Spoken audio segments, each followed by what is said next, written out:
محترم سامعین، السلام علیکم۔ آج ہماری ویڈیو کا عنوان ہے بیت المقدس و مسجد اقصی کے بارے میں تاریخی اور قرآنی حقائق۔ رسول اللہ صلی اللہ علیہ وسلم کے حوالے سے صحیح بخاری کی ایک روایت پیش خدمت ہے۔ حضرت عبداللہ بن زبیر اور حضرت انس بن مالک سے روایت ہے کہ مجھے بہت سی حدیثیں بیان کرنے سے یہ امر مانے ہے کہ نبی صلی اللہ علیہ وسلم نے فرمایا، جو شخص میرے اوپر عمدن جھوٹ بولے تو اسے چاہیے کہ اپنا ٹھکانہ آگ میں تلاش کرے۔ رسول اللہ صلی اللہ علیہ وسلم سے متعلق اکابر صحابہ کا رویہ انتہائی محتاط تھا، لیکن مذکورہ حدیث کے باوجود ہمارے علماء کا رویہ انتہائی غیر محتاط ہے۔ وہ اپنے عقائد و نظریات کی تائید میں مختلف ایسی حدیثیں بیان کرنے سے عار محسوس نہیں کرتے جن حدیثوں کا متن مشکوک ہو یا سند قابل اعتبار نہ ہو۔ وہ ہر قسم کی موضوع اور ضعیف حدیثیں بلا کسی خوف و خطر بیان کر دیتے ہیں اور وہ عوام الناس میں پھیل جاتی ہیں۔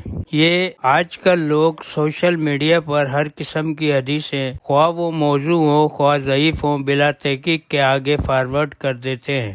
دینی معاملات پہ ان کا یہ رویہ تو ثواب کے بجائے عذاب کا باعث بن سکتا ہے۔ چونکہ آج کل فلسطین اور اسرائیل کی جنگ جاری ہے اور لوگ بیت المقدس، مسجد اقصی اور فلسطین و اسرائیل کے درمیان تنازع کی وجوہات معلوم کرنا چاہتے ہیں، اور اس حوالے سے بہت سی ویڈیو گردش میں ہیں۔ ان میں ایک ویڈیو قبلہ اول بیت المقدس کے بارے میں ہے، ایک ویڈیو معراج کے موقع پر رسول اللہ کی بیت المقدس آمد کے بارے میں ہے، ایک ویڈیو آپ کے 17 ماہ بیت المقدس کی طرف منہ کر کے نماز پڑھنے سے متعلق ہے۔ ان پر بالترتیب تاریخی حقائق اور قرآنی حقائق کی روشنی میں جائزہ لیتے ہیں کہ اصل حقیقت کیا ہے، اور اس ضمن میں کچھ سوالات علماء کرام کے سامنے رکھتے ہیں کہ وہ کیا جواب دیتے ہیں۔ نمبر 1، قبلہ اول القرآن۔ ان اول بیت وضع للناس للذی ببکۃ مبارکا وہدی للعالمین۔ سورہ آل عمران آیت نمبر 96، 3/96۔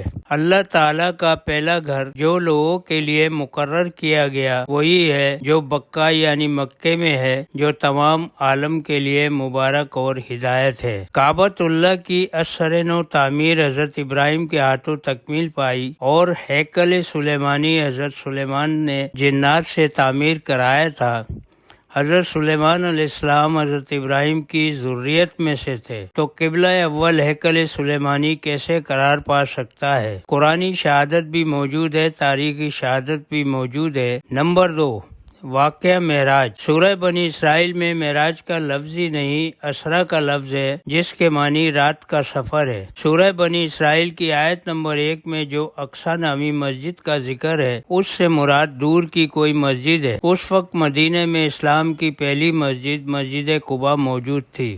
یروشلم میں اس وقت نہ تو ہیکل سلیمانی کی عمارت موجود تھی اور نہ مسجد اقصی نامی کوئی مسجد تھی، کیونکہ روم کے عیسائی حکمراں نے جب یروشلم پر حملہ کیا تھا تو اس نے ہیکل سلیمانی کی اینٹ سے اینٹ بجا کر اسے کھنڈرات میں تبدیل کر دیا تھا، اور یہودیوں کے لیے ایک دیوار چھوڑ دی تھی تاکہ یہودی اپنا درخشاں ماضی یاد کر کے اس دیوار سے چمٹ کر آوازاری گریہ وزاری کریں۔ اسی لیے اسے دیوار گریہ کہتے ہیں، جہاں یہودی اس سے لپٹ کر آوازاری یا گریہ وزاری کرتے ہیں۔ واضح رہے کہ موجودہ مسجد اقصی قدیم مسجد عمر ہے۔ حضرت عمر کے دور خلافت میں جب اسلامی سپاہ نے یروشلم بغیر جنگ کے فتح کیا تھا، اس وقت وہاں کے عیسائی حکمراں نے اسلامی سپہ سالار سے کہا کہ وہ اپنے خلیفہ کو بلوا لے، ہم شہر کی چابیاں ان کے حوالے کر دیں گے۔ چنانچہ حضرت عمر وہاں تشریف لے گئے اور یروشلم شہر کا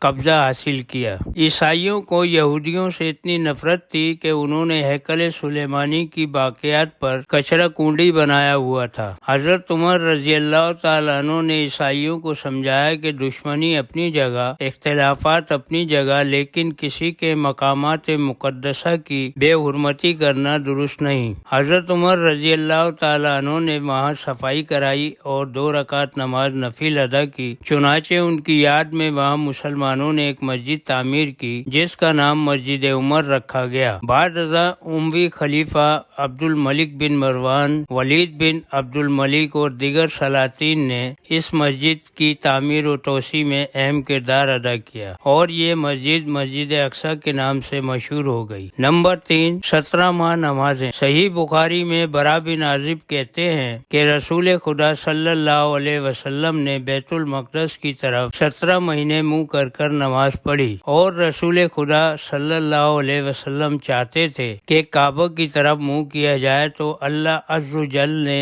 نازل فرمایا، قد نرا تقلب وجہک فی السماء، ہم تمہارے منہ کا بار بار آسمان کی طرف اٹھ جانا دیکھ رہے ہیں، پس آپ قبلے کی طرف پھر گئے۔ القرآن، اور آپ اگرچہ اہل کتاب کو تمام دلیلیں دے دیں تب بھی وہ آپ کے قبلے کی پیروی نہیں کریں گے اور نہ آپ ان کے قبلے کو ماننے والے ہیں، اور یہ آپس میں ایک دوسرے کے قبلے کو ماننے والے نہیں، اور اگر باوجود یہ کہ آپ کے پاس علم آ چکا پھر بھی ان کی خواہشوں کے پیچھے لگ جائیں تو بالیقین آپ بھی ظالموں میں سے ہو جاؤ گے۔ سورہ بقرہ آیت نمبر 145، 2/145۔ اگلی آیت القرآن، آپ سے یہود و نصارہ ہرگز راضی نہ ہوں گے جب تک کہ آپ ان کے مذہب کے تابع یا پیروکار نہ ہو جائیں۔ آپ کہہ دیجئے کہ اللہ کی ہدایت ہی ہدایت ہے، اور اگر آپ نے باوجود اپنے پاس علم آ جانے کے پھر ان کی خواہشوں کی پیروی کی تو اللہ کے پاس آپ کا نہ تو کوئی ولی ہوگا اور نہ مددگار۔ سورہ بقرہ آیت نمبر 120،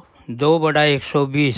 مذکورہ آیات میں اللہ تعالیٰ کے اتنے سخت الفاظ کے باوجود خلاف قرآن رسول اللہ صلی اللہ علیہ وسلم کیسے یہود و نصارہ کے مذاہب کی، ان کے قبلے کی پیروی کر سکتے تھے؟ علماء کرام جواب دیں۔ سوال، کیا اللہ تعالیٰ نے رسول اللہ کو کعبۃ اللہ کی جانب سے رخ کرنے کو منع فرمایا تھا اور بیت المقدس کی جانب رخ کرنے کا حکم دیا تھا؟ اگر ایسا کوئی حکم ہے تو ہم قرآن سے اس کی وضاحت فرمائیں۔ سوال، مدینے سے مکہ بھی اتنا ہی دور تھا جتنا بیت المقدس، بات صرف رخ کرنے کی تھی تو آپ کو بیت اللہ کی طرف رخ کرنے سے کس نے روکا تھا؟ امید ہے ہمارے سوال کے جواب دیں گے اور ہماری تسلی فرمائیں گے۔ شکریہ۔